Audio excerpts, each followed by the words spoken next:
When Britain abolished slavery in 1834, the moral struggle was far from over. Freedom on paper did not mean freedom in the world.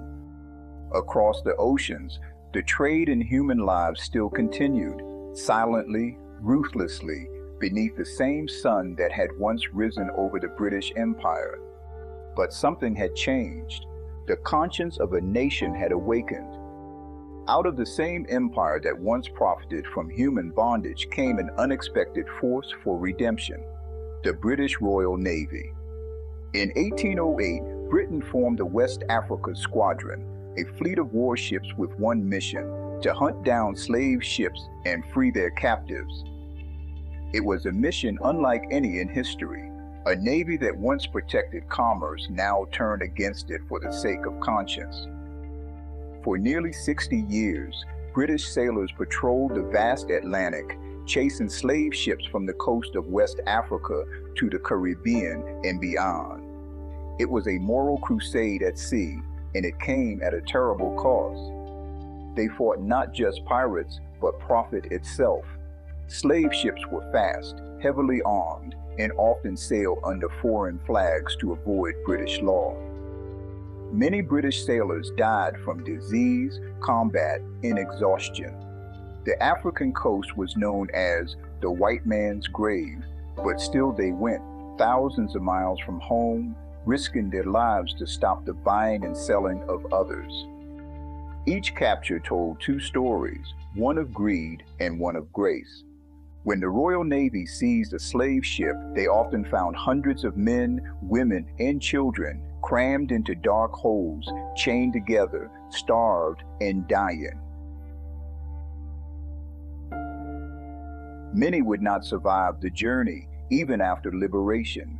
But those who did were brought to Freetown, Sierra Leone, a colony founded as a refuge for freed Africans.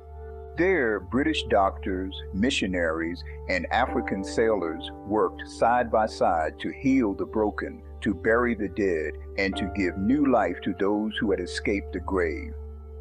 Over the decades, the West Africa Squadron captured more than 1,600 slave ships and freed over 150,000 Africans. That number alone cannot measure the moral weight of their work. Every life freed was a statement. We will no longer look away.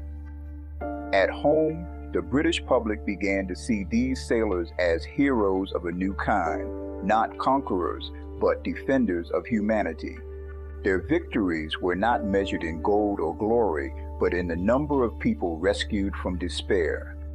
It wasn't perfect. Even as the Royal Navy hunted slave ships abroad, racial inequality still scarred British society.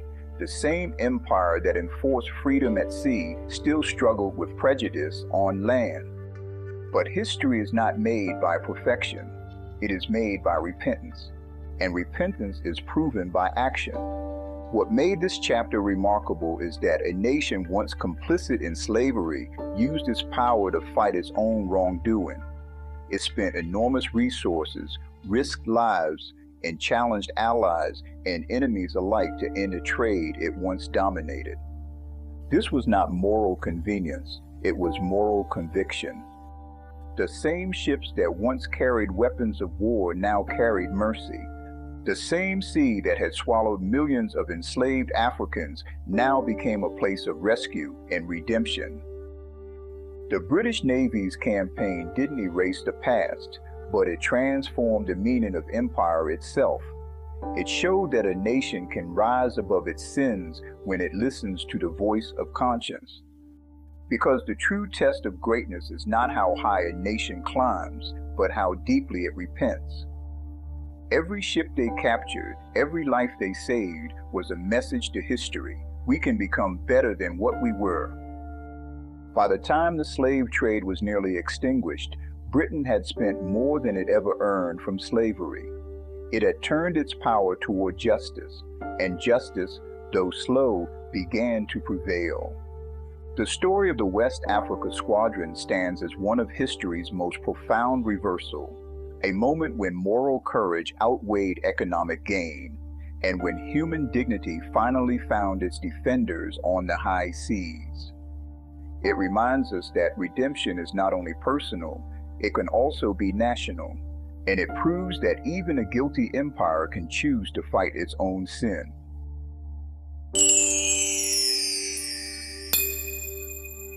The Museum of Truth stands to remind us that faith without division, culture without corruption, and conscience without fear can still guide humanity toward the light of understanding.